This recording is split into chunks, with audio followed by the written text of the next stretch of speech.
Ho, ho, ho. Hello and welcome. I'm Mike Like and welcome to the second day of the 12 Days of Indie.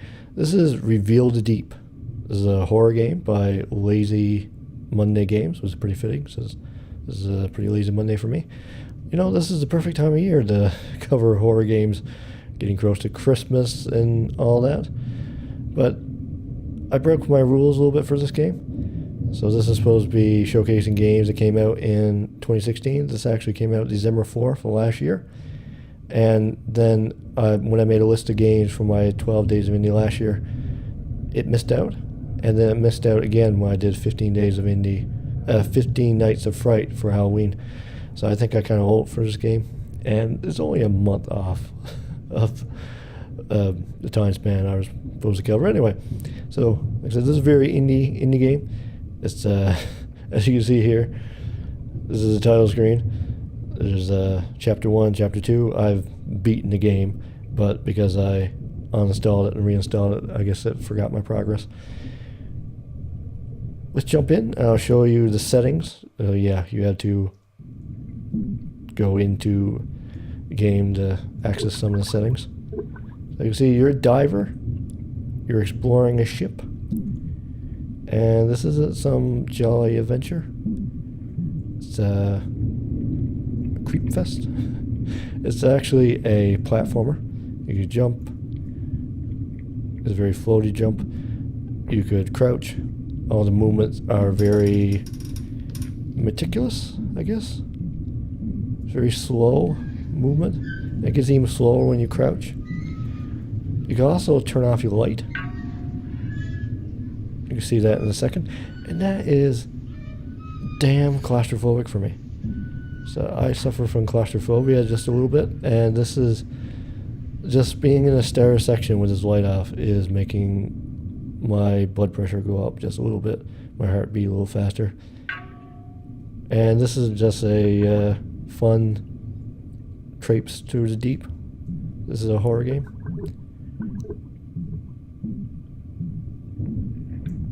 You're discovering what happened to this ship and the crew. So it has some horror game tropes like finding logs and journals and things and little notes and things. Yeah, underwater, you'll see what I mean in a little bit. And coming up in this section, you'll see the other part, the other mechanic. So you can interact. You can also turn off your light. And this brings you back to the past where the ship was whole. And I don't really get the explanation for this, but it's damn creepy. Use that to find clues. Also, there are puzzles, and I thought that was a face right there. Right there. It's not. You see like the platforming, what was that? Platforming bits. The light, the way the light interacts with geometry is pretty great too. Like, look at this. This is claustrophobic as hell. I'm glad I'm not afraid of the dark as well. So you see this ship? The ship is not in great shape. So you see there that those same lights are there. Whenever you see a source of light, you could turn off your own. I said, oh, that platform is complete up there. So let's turn our light back on. Let's get up there. I hate walking around in the dark. One little nitpick for me, I wish he walked a little faster. I get that they want to build the atmosphere, but it's a little annoying to me. Also, when you turn on this light, get up there.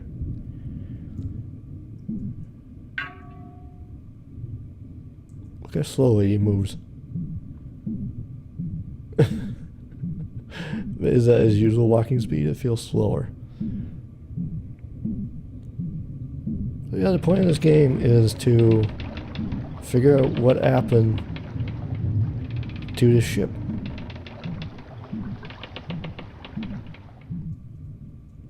And there are little physics puzzles like this one. They're also pushing some blocks around.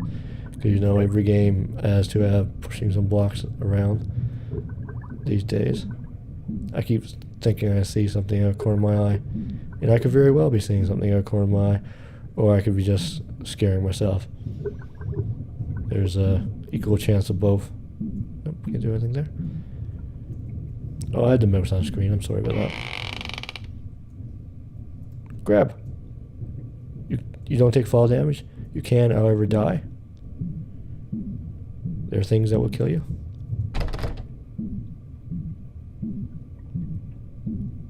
Let's go over this way first.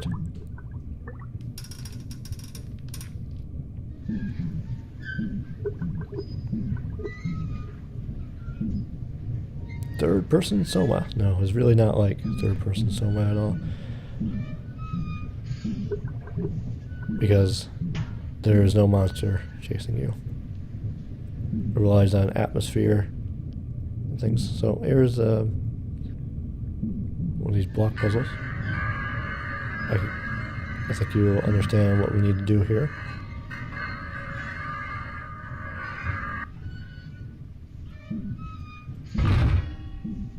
I really enjoy this game. This really freaks me out. And sometimes you need to do it while other creepy stuff is happening. You spend a lot of time barely illuminated. Like when you climb up a ladder, you don't get a lot of light.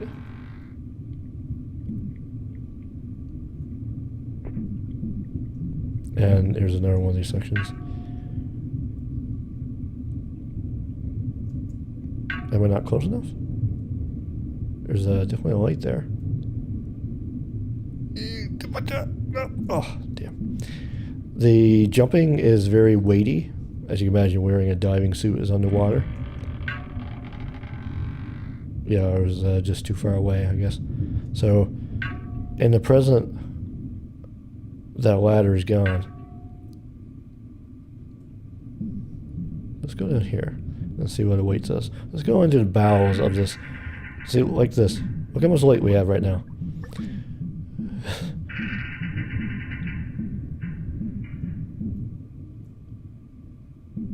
And you have creepy stuff like this going on. Like, why is this block? Why is this block? Am I moving? I don't think I am.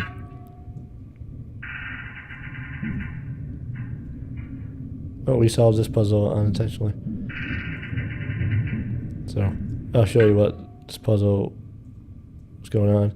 So when I turn off the light, this block raises. When I turn it off again, the platform comes back. So there's some reality manipulation going on.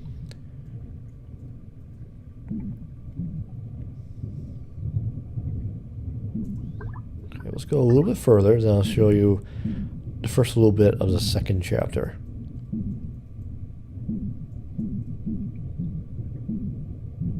There's another room in there. So it's all about finding secrets and things. Like, how do we get in that room? Oh, I can't actually see that, not close enough.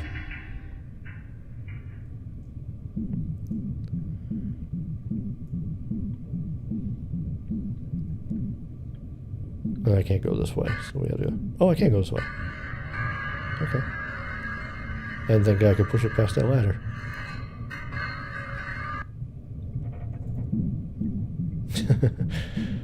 You just grabbed the ladder, I didn't realize it. Where are we now? Oh, we're back here. Okay. So I have to admit, I have a terrible sense of direction. So this game could, for me at least, benefit from a map.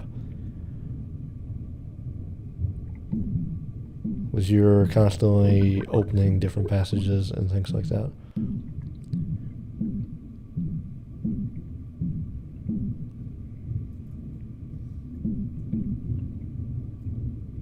And some of the sounds that happen, some of the little things that you see, constantly bring a chill down my spine. I feel like it does a better job, maybe because of my claustrophobia, but I'm not usually claustrophobic, don't get me wrong. But it's still pretty effective in triggering what little bit I have.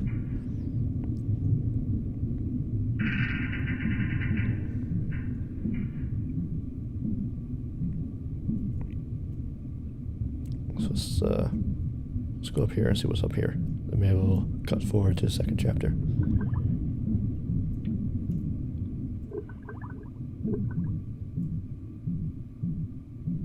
Here's one of the little sections where you get to read some logs and things. You see a light there. So that means we could turn off our own light. Is that a creepy doll? No, it's a typewriter. Yeah, he definitely moves slower, doesn't he? Dearest Alice, with significant difficulty I have gained passage aboard a vessel heading to England. SS Eurydice will, am I saying that right? Will depart Singapore on the morrow. It has been chartered by a man introduced as Professor Crook to move cargo collected on his recent expedition. He was set to refuse me until he learned I was once an explorer. I hate this boat. Its size is like nothing imaginable. It feels empty and hollow inside. There cannot be more than 100 people on board. I met Crook's journalist, Tom, a little more than a boy. He won't leave me in peace, constantly asking about my travels. I think I'm beginning to like the brat. Your faithful husband, Isaac. Let me out.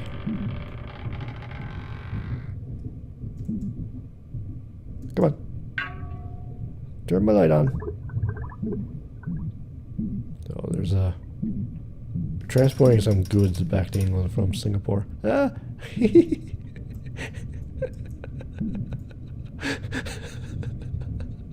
Oh, that cracks me up. I was pushing 2 buttons one time. So I just moved a little bit further ahead. Just up a ladder, basically. So we're now in the bridge. I spoke with Isaac today. He agreed with me that there is something unnatural happening on this boat. He asked about what I saw in the hold, and I think he suspects something's being kept down there is causing the strangeness. If only I could shake this headache, I might be able to think clearly. So there's definitely a pretty deliberate build-up. Things don't immediately get strange. As you move through this chapter, things definitely start to go down the drain, and you get a pretty good sense of kind of what this ship was dealing with.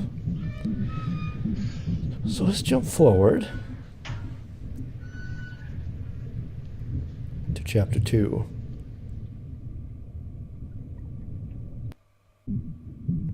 Alright. So this game is pretty short. It took me a while to finish chapter 1 because I got lost. We've been on the island a while now. We discovered some beautifully preserved ruins. The temple contains illustration of men impaled on dark-colored spikes, as though they tried to leap across them. Yet one man was walking carefully between them, unarmed. So that's a hint. Wait, what the heck is this? Oh, spikes.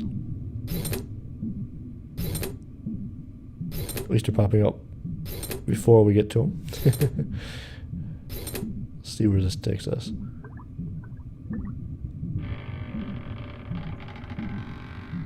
Nowhere good, I imagine. Get some creepy sounds coming in there. Maybe it was because I did get lost, but the sounds repeat a little too often. It's not a huge deal, I guess, if you don't get lost. Or if they repeat a little bit less. That's just a nitpick. It's not a big, huge criticism. It's not Batman level constant replaying over and over and over again, where you're trying to do a riddle or puzzle or something. Let's jump over there.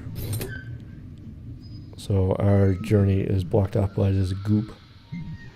I can't tell if there's rust in the background or black stuff. I think it's goop.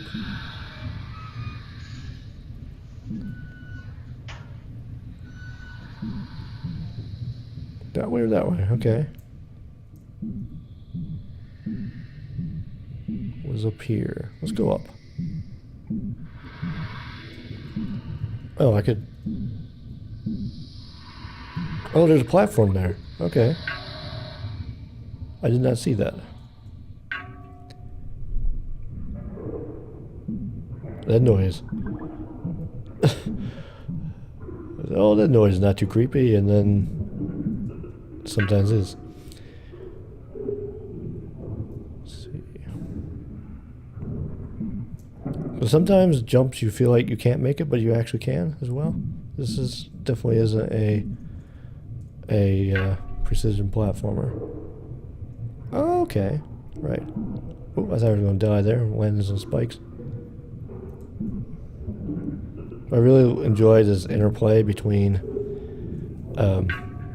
this light and dark where the ship was before and like it is now. It kind of reminds me of Lone Survivor combined with cryostasis. So cryostasis, you're in the Arctic on this icebreaker that things went real bad on, and you're reliving these the sailors' memories and fixing things as you go. And then Lone Survivor was like this kind of pixely platformer. Well, Lone Survivor wasn't really a platformer. You were shooting zombies and things. You weren't doing much platforming, though you were hiding in shadows and things. And it was both are horror games, actually. I really adore both games, and I like the similarities this game has to both of those. So this has been Revealed Deep. I hope you enjoyed this video. Tune in tomorrow for more 12 Days of Indie. So this game obviously isn't for everyone. If you're tired of pixel platformers, this isn't going to do you. This isn't going to be some breakthrough. But I've enjoyed my time with this. It's very creepy. It's very short as well. I come to enjoy short games these days because I don't have a lot of time. So a game that I can get through in a few spurts is actually a plus in my book most times. And I really enjoy creepy games. And this one is very creepy. It doesn't start out very creepy, mind you. It does get there. So once again, thank you for watching. Hope you enjoyed this video. And hope you tune in tomorrow for more 12 Days of Indie. See you later.